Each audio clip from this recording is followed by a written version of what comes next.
Okay, so Johnny, tell me, what have we here? I see wheelchairs, gym equipment.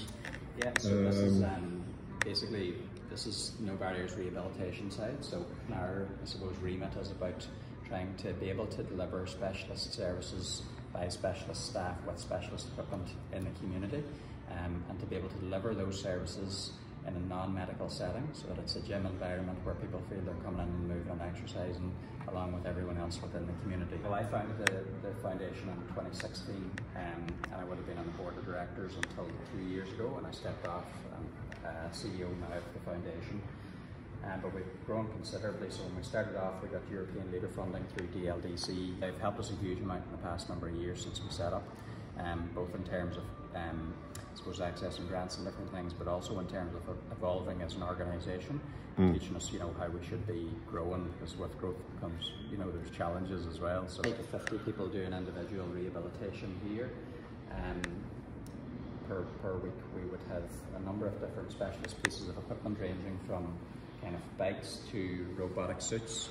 You'll see in the corner here 2 of our 3 exoskeletons. They're a game changer really, because you can do people that would be completely paralysed, say from the chest down, we can rehabilitate and walk while they're in the suit. And we do this in a setting where anyone else that's exercising or training in the gym might also be doing it. So our model would be inclusive health. So really, we want to be delivering specialist services and just creating equality and allowing people with different levels of mobility and different circumstances to all exercise side by side. As a social enterprise, one of the ways that we generate revenue is that we would have about 150 gym members. Okay. That would be coming in and using our gym facilities for everyday exercise classes.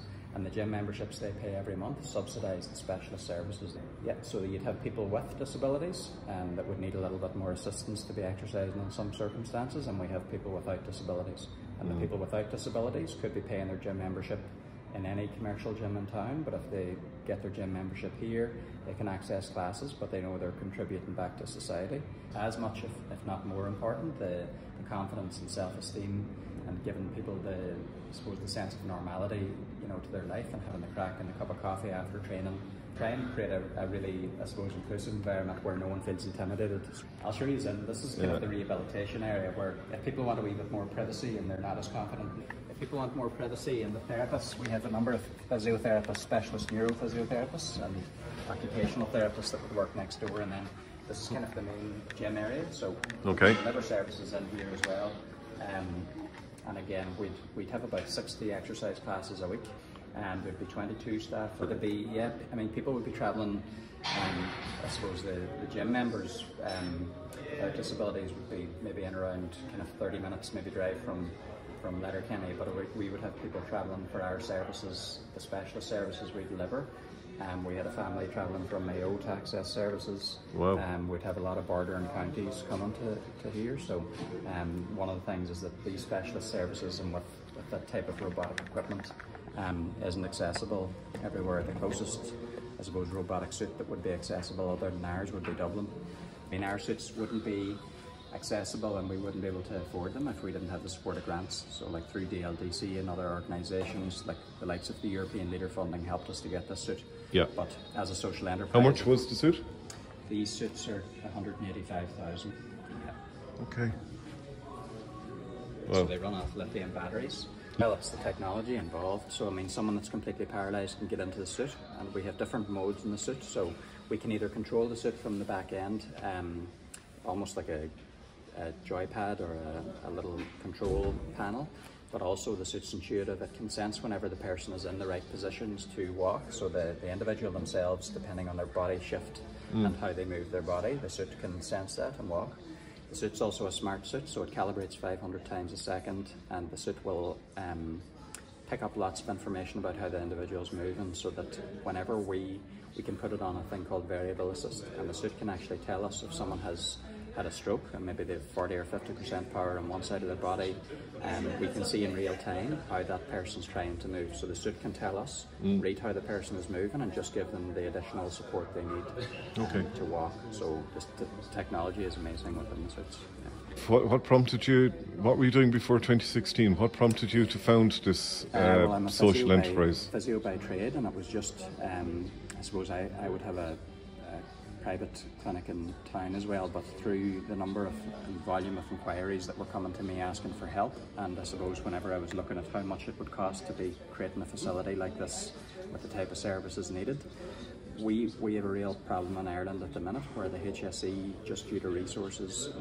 I suppose waiting lists are high and funding isn't there for them to be able to develop these types of services, and a lot of people end up having to travel abroad, and for what we're able to offer can pay anywhere from 10 to 12,000 a week for rehabilitation in the UK or other countries, which just isn't affordable.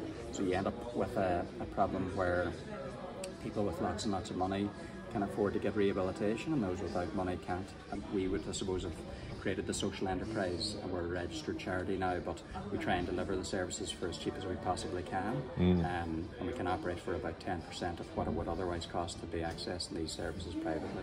Say that again, about 10%? 10% approximately, what it would cost if a private hospital or a private centre was to try and do this from a commercial perspective. Is there room for replication where the model you've established here in Donegal, in Letterkenny and County Donegal, we could have it in other counties? Yes, I feel we cater for neurological services, intellectual disability, and also mental health issues. So for this, I suppose the type of staff we have on site with the type of equipment in the community inclusive fitness setting, this is the only one that I would know of really in Europe at the minute, because there are a lot of private, large private hospitals that would be delivering services, and then you would have I suppose other organisations that would be doing exercise, but it's the inclusiveness and the merging of those two worlds together that I think is unique.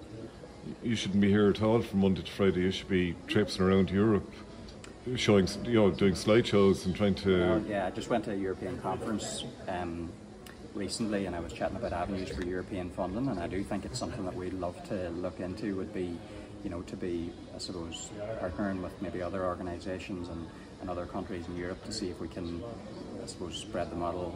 Because it's costing 10% of what it would cost a private sector company to provide. It's got the community benefit, the community buy-in. People can become members and through their gym membership support a brilliant organisation. You got 20 staff who wouldn't be here if they didn't think there was something worth coming to work for. And you've 100 and whatever, how many members? You'd be 150 members without disabilities, and then we would have obviously the specialist services that we're delivering them. Okay, and it's remarkable, well done.